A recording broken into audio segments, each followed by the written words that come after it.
So you're thinking about applying for Social Security disability. It can feel like this huge, complicated mountain to climb, right? But what if we looked at it differently? Not as just filling out forms, but as a strategic game plan. We're going to walk through 6 questions you absolutely have to ask yourself before you even start that application. Let's get into it. This quote right here really nails it. So many people think, okay, I'll just list my diagnoses and that's it. But honestly, that's one of the biggest mistakes you can make, and it's a fast track to getting denied or stuck in endless delays. It is so much more than just filling in blanks. And that's the big idea I want you to walk away with today. You're not just applying for benefits, you are building a case. Think of yourself as a lawyer for your own claim. Every single piece of paper, every doctor's note, every answer you give, it's all evidence that needs to tell a clear, powerful story about why you can't work anymore. Now, where do we start building this case? You'd think it would be with your MRI results or your doctor's diagnosis, but nope. The Social Security Administration, the SSA, they look at 2 things first: your work and your money. You have to get through these 2 gates before they'll even look at your medical files. The very first question is, are you working? And more specifically, are you earning above a certain amount? They call this substantial gainful activity, or SGA for short. It's a dollar amount that changes every year, and if you're making more than that, boom, your case often just stops right there, no matter how sick you are. So you've got to know what your earnings look like before you file. It's non-negotiable. The second money question is, which program are you even applying for? And this is super important because they're totally different. On one side, you have SSDI. Think of it like insurance you've been paying for with every paycheck through your taxes. It's all about your work history. On the other side, you've got SSI. This one's a safety net program based on your financial need, meaning very low income and few resources. You have to know which lane you're in from the get-go, because the proof you need is completely different for each. Okay, so once you're past those first 2 money hurdles, now we get to the heart of it, your medical evidence. The mission here is to put together a file that tells a story so clearly and consistently that the person reviewing it has no choice but to understand what you're going through. Let's talk about how to make that happen. So how do we build that rock-solid file? It's not about having the biggest stack of papers. It's about quality. You need recent notes from your main doctors within the last couple of months. You need your big test results, like MRIs and labs, front and center.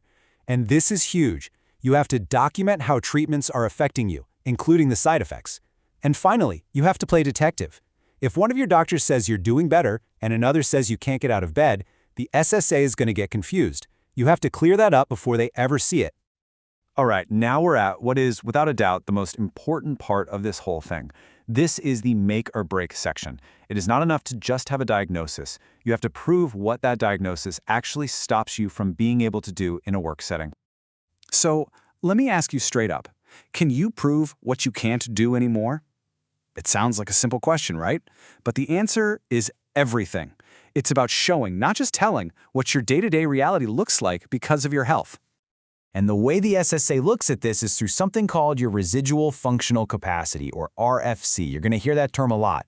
Basically, it's their assessment of the absolute most you can still do in a workday despite your conditions. It covers everything. How long can you sit? How much can you lift? Can you stay focused? Can you get along with a boss?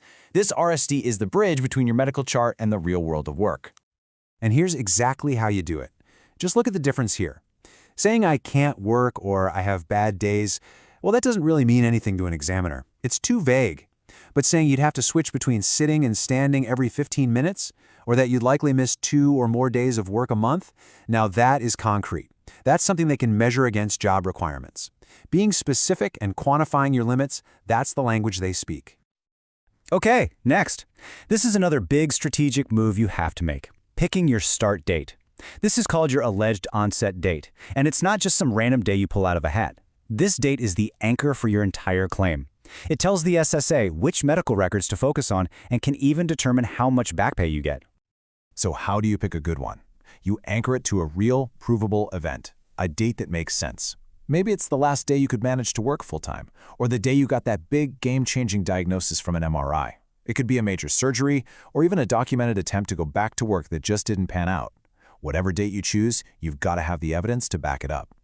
So, we've gone through how to build your case, piece by piece. Now, let's talk about how to keep from accidentally tearing it down. We're going to do a quick reality check and look at the most common mistakes that people make, so you can avoid them. Think of this as your final don't do this checklist. We've talked about filing with old records. Don't do it. We've hammered home the difference between your diagnosis and your actual disability, your limitations. We just covered picking a start date that you can't prove. Oh, and here's a big one. Don't ignore your mental health symptoms or the side effects of your medication. They are a huge part of the picture. Every single one of these missteps can derail a perfectly good claim. And that really brings us full circle. I want you to let this sink in for a second. The SSA isn't giving you benefits because you have, say, a herniated disc. They're trying to answer one question. Does that herniated disc, even after all your treatments, stop you from being able to hold down a full-time job? That is the entire game. So we'll end on this thought. Your diagnosis, that's a fact. It's a label a doctor puts in your chart. But the story of how that condition actually affects your life, your ability to sit, stand, concentrate, and just get through a day, that's the story only you can tell. And telling that story well, that is what this is all about. Thanks for tuning in.